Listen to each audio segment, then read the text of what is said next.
What is going on, everybody? It's Buttcluck Gaming back at it again with another Yu-Gi-Oh! Deck profile. I'm going to try to make this a new segment on the channel where I build all the first place World Championship decks starting from 2003 all the way up to what we have now. Now, before I continue on, I also want to make a quick announcement. I do highly apologize for not uploading any videos. I tried to get that 2024 Megaton out to you guys, but the card shop that I go to, their shipment has been delayed. So it's very upsetting, but they're going to give me a call when they do have those in stock so I can, make a video on it for you guys to see what we could pull. Now, that's all for that. But continuing back to what I was saying in the first place, if you guys want to see more videos like this where I start to build all the first place World Championship decks, please try to get this video over 50 likes and comment down below, at least comment down below saying, yeah, we would love to see that. I'm going to try to get that out to you guys, and I can see what I can do. But honestly, if you guys start to leave likes and comments like that, I would be more than happy to do my best to get those videos out to you guys, because I think it would be pretty fun. So, pretty much, this is the first place World Championship deck called Hand Destruction, and the person who won that year is LEUNG. It's spelled NGYULEUNG. He is from Hong Kong. Now, this deck is actually very fun to play, especially if you play for fun. Now, I can see why back in the day, why this has one. It's very powerful. So honestly, without wasting any more time, I'm just going to go straight into the deck profile. But if you are new to this channel and you love what I upload, or like what you see even, feel free to subscribe, at least share the video as well to get it out to more people. I'm trying to make this YouTube channel grow a bit more. But yeah, leave a like, comment. Let's just get straight into this and get this going. Right, so first off, they ran 3 Gemini Elves. Now, Gemini Elf back then was a absolute staple because it was a level 4 1900 beat stick. And not a lot of cards back in the day had big attack without having any effect. What was it? Spear Dragon? Is that if it attacked, because it had 1900 attack, but if it attacked, it went straight to defense. So yeah, it's just another example, but Gemini Elf was definitely a must-have back in the day, just to have a vanilla monster on the field with big attack ready to go. So 3 of them. Then the one Jinzo. Now, trap cards back in the day were very scary. I know that they are still nowadays, but back then resources were very needed, so to speak. So a lot of people would get disrupted by things like Solemn Judgment, Mirror Force, what else? Imperial Order. So this would honestly stop all those cards from being active. But also, it's a 1 tribute, 2400 attack monster. So enough said about Jinzo. Now this is where the hand destruction comes in. Is 2 Don Zaloog. For those who do not know what this card does, is that when it attacks your opponent and deals damage, you can activate one of the 2 effects that it has. The first one, you can randomly select 1 card from your opponent's hand and then discard it to the grave. And then the other effect is that you can send 2 cards directly from the top of their deck to the graveyard. So obviously you would use the first effect, to drain out your opponent's resources. And like I said before, resources back in the day were very, very scarce. Like, it was needed. So enough said about Don Zaloog. Now another one, it is 3 Mystic Tomato. I don't know why I said Mystical Space Typhoon. Now Mystic Tomato, darn it. When it is sent to the grave as a result of battle, you can select one dark monster with attack of 15 or less from the deck and special summon it to the field and face up attack position. Now, that could be used just to bring back the other 2, but I'm also, what else? Yeah, you can bring out the majority of your cards with that, like Witch of the Black Forest, Sangan, Don Zaloog. You can use any of those cards just to bring it straight to the field, which you can combo off, pretty much. So that's 3 Mystic Tomatoes. Now, the one Kycoo, the Ghost Destroyer. Now, this person did have a side deck, and I do have the cards for it, but I did not put them together for this video. But they did end up running 2 Kycoos, but in the main, they decided just to run the one. I'm not necessarily sure why. I would run 2 in the main if I had played back in the day, but you know, they had their reasons, obviously. But the one Kycoo, pretty much, you attack, deal damage to your opponent, you can banish cards from their grave. Now, the one Witch of the Black Forest, and then one Sangan. Now these 2, obviously, they speak for themselves. They just grab the majority of the cards from your monsters from the deck to the hand. That's pretty much enough said about those. Now the one Fiber Jar, I call this the game resetter. Pretty much, if it's flipped face up, you can shuffle all cards from the hand and in the graveyards straight back to the deck, and then draw 5 cards. So it pretty much just resets the game. They did run 1. And then the one Magician of Faith, pretty much spell cards were heavily used back in the day. And they still are now. But yeah, the one Magician of Faith. And then the Yata-Garasu, and then the one Sinister Serpent. Now, like I said, hand destruction was huge, so if this got discarded, it can just be added straight back to your hand. It was a lot of people, if this got hit, you're pretty much plussing. But Yata, if it attacks, your opponent cannot conduct their draw phase. For those who don't know, it's called a Yata lock. Pretty much, if you try to get everybody's cards out of their hands and you hit them with that, then your opponent's screwed because they got nothing left to do.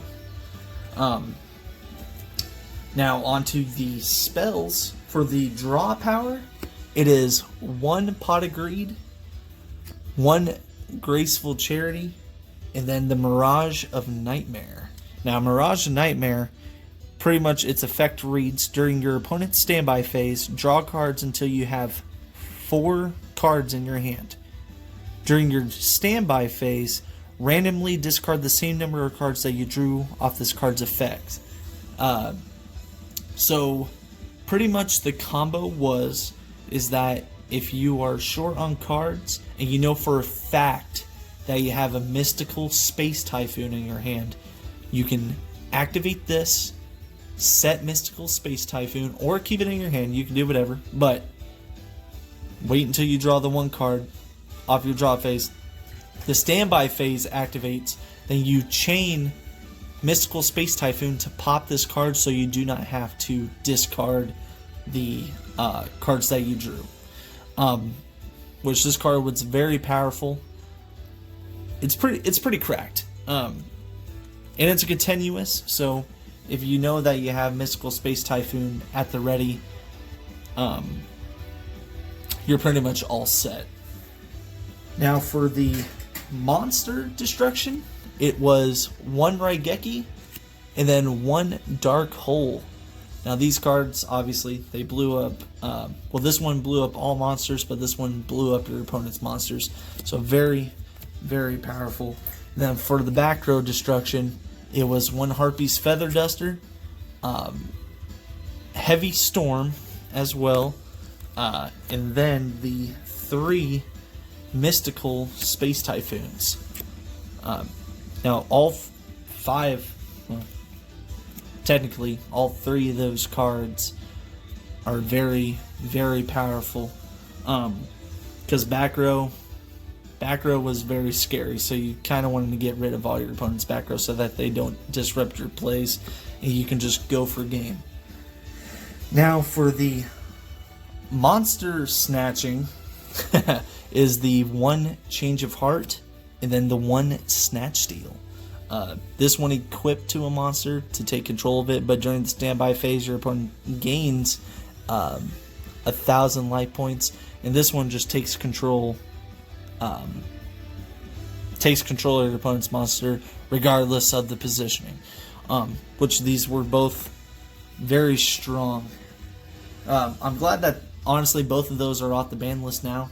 I am starting to run Snatch Steal, which in my personal opinion is honestly a lot better than Change of Heart because it does not target.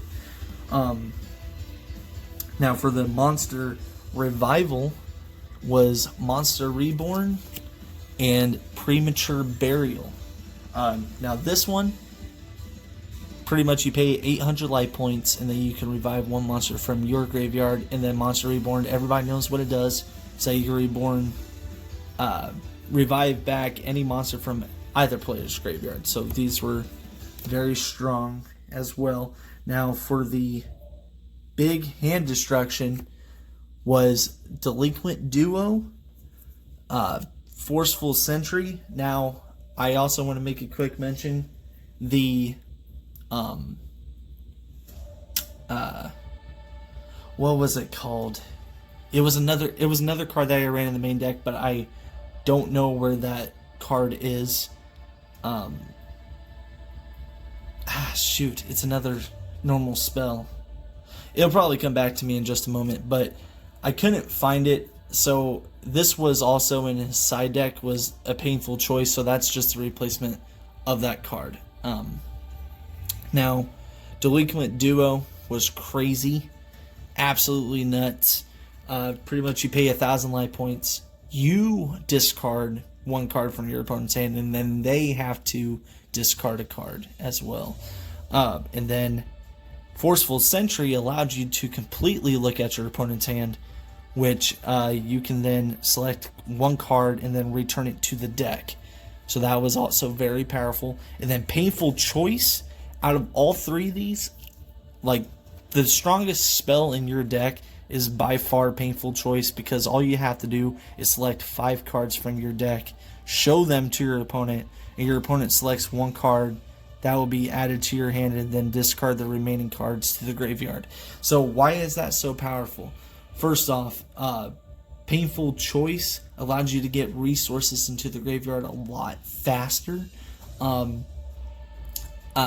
know for the Chaos Beatdown for like BLS and Chaos Emperor Dragon, this card was absolutely cracked, because you can just get dark and light monsters into the grave with absolute ease. But this also allowed a lot of your cards to be in the grave, so then you can start comboing off with your monster revival cards, such as Monster Reborn, Premature Burial, Call the Haunted. Pretty much you can just keep plussing. But I still can't think of the card that was used instead of this one. It's Confiscation, I think. I believe it's Confiscation. It's the one with the knight and he's running with the chest. I'm pretty sure it's Confiscation. I'll have to double check on that, but yeah. It's all 3 of those, but also very powerful. And then the last spell was Nobleman of Crossout, the OG, where pretty much you could target, actually not target, but destroy one face down monster, remove it from play, and then your opponent has to banish the same card from their, like, any amount of cards from their deck that has the exact same name. And even if your opponent does not have that, they still have to go into the deck and double check and then shuffle. I know that was one of the rulings, but just to finish off the deck profile, it's going to go on to the traps. Sorry, give me 1 second. I'm trying to put all the cards off to the side. So the 3 drop-offs. Now this card pretty much says it all. This is the biggest main card for the hand destruction. So during the draw phase, you can flip this, and then your opponent must immediately discard the card that they drew to the grave. So it's like the biggest FU card of the deck. So now you also play 1 Ring of Destruction. Now Ring of Destruction was like a hit or miss card. Like if you destroy like a big body card, but you also take damage equal to the attack that it's had, but your opponent does as well. So it was definitely used as like for the, like if it was later in the game, you would definitely not want to use this because the game might be already decided in the end, and your life points were sacred. So 1 Ring of Destruction, and then 1 Mirror Force. This says it all. It just stops your opponent's attack position monsters and destroys them. The one called the Haunted, pretty much a monster revival card. And then the last card was 1 Imperial Order. And now, if you'd seen how many spells were in that, you can see why Imperial Order was used. So this one is like a double-edged sword. You would hope to God that you had something to at least bring out a Jinzo or stop your opponent completely, because sometimes a lot of people would draw nothing but spells and this card would come in clutch. Pretty much enough said about Imperial Order, but I honestly hope that you guys enjoyed this deck profile, because I honestly would love to have a segment on this channel where I can just make all the World Championship decks and just get it out to you guys. Now, like I said, if you would love to see more, please like at least try to get me 50 likes on this video, and comment down below too, and just let me know. So, and then the last mention, if you are new to this channel and you like what you see here, feel free to subscribe, press the notification button, and be notified when I upload a new video. But I would love to hear you guys' thoughts in the comment section below, and just let me know if you guys enjoyed this or not, because if honestly you guys do, I would like seriously love to get this out to you. But I'm not going to waste any more time here. I hope you all enjoyed, and I'll see you all in the next video. See ya.